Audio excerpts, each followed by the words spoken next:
और आखिरकार कांवड़ यात्रा पर सस्पेंस खत्म हो गया और यूपी में इस साल कांवड़ यात्रा नहीं होगी। सरकार से बातचीत के बाद कांवड़ संघ ने यात्रा नहीं निकालने का फैसला किया। ये फैसला कोरोना महामारी को देखते हुए लिया गया है।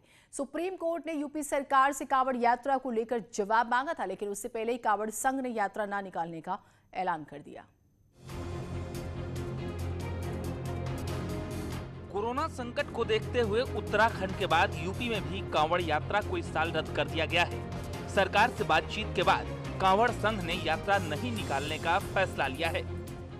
उत्तर प्रदेश में 25 जुलाई से होने वाली कांवड़ यात्रा को रद्द कर दिया गया। ये फैसला सरकार ने नहीं बल्कि कांवड़ संघ ने किया। उत्तर प्रदेश के मुख्यमंत्री ने कहा था एसीएस और डीजीपी ये बात करेंगे जिले के कांवड़ संघ से कि जिससे वो अपनी यात्रा को रद्द कर दें। सुप्रीम कोर्ट ने भी यही टिप्पणी की थी और कहा था कि जीने का मौलिक अधिकार सबसे ऊपर है, लिहाजा उत्तर प्रदेश सरकार पुनर्विचार करे। लेकिन शिव भक्तों की नाराजगी ना उठानी पड़ी। इसको लेकर सरकार की तरफ से कांवड़ संघ से बात की गई थी और आज ये फैसला किया गया कि उत्तर प्रदेश में कोविड-19 के बढ़ते प्रकोप को देखते हुए यात्रा नहीं की जाएगी। लिहाजा कांवड़ संघ ने अपनी यात्रा को रद्द कर दिया है, जिसके बाद सरकार ने राहत की सांस ली है।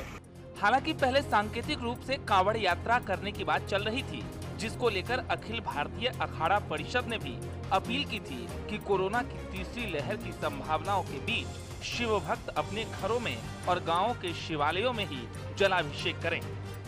आदरणीय योगी आदित्यनाथ जी संत है और उनकी इच्छा भी थी कि एक धार्मिक परंपरा हमारी कांवड़ यात्रा है वह पालन हो, लेकिन तीसरी लहर की संभावना को देखते हुए मुझे लगता है कि कांवड़ यात्रा आयोजित करना ही ठीक है। और सभी शिव भक्तों से, कांवड़ यात्री भक्तों से मेरा एक निवेदन है कि आप लोग संभवतः अपने अपने गांव के जो शिवालय हैं वहां पे गंगा का जल अभिषेक करें। कोरोना की संभावित तीसरी लहर को देखते हुए कांवड़ यात्रा पर रोक तो लगा दी गई है, लेकिन इस मामले पर सुप्रीम कोर्ट की तरफ से लिए गए स्वतः संज्ञान पर अखिल भारतीय संत समिति ने सवाल उठाया है। स्वामी जितेंद्रानंद सरस्वती का कहना है कि हिंदुओं के तिथि पर्व त्योहारों पर ही सुप्रीम कोर्ट और हाई कोर्ट को संज्ञान लेने की याद क्यों आती है। माननीय उच्चतम न्यायालय के द्वारा उत्तर प्रदेश में कांवड़ यात्रा पर स्वतः संज्ञान लिए जाने के संदर्भ में हम संतों का इतना ही मत है कि हिंदुओं के तिथि पर्व त्योहारों पर ही उच्चतम न्यायालय अथवा उच्च न्यायालयों को संज्ञान लेने की सुधि क्यों आती है। दिल्ली के शाहीन बाग से लेकर के दिल्ली सीमा पर चलने वाले किसान आंदोलन पर स्वतः संज्ञान तो छोड़िए, निर्णय देने में भी आप आनाकानी करते हुए नजर आए।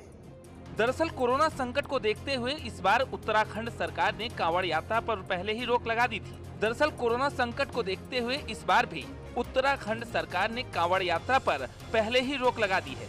हालांकि उत्तर प्रदेश सरकार ने पूर्ण तरीके से रोक नहीं लगाई थी। ऐसे में सुप्रीम कोर्ट ने इस मामले में स्वतः संज्ञान लिया था और यूपी सरकार से पुनर्विचार की बात कही थी, लेकिन अब यूपी में भी कांवड़ यात्रा पर कांवड़ संघ ने रोक लगाने का फैसला ले लिया है।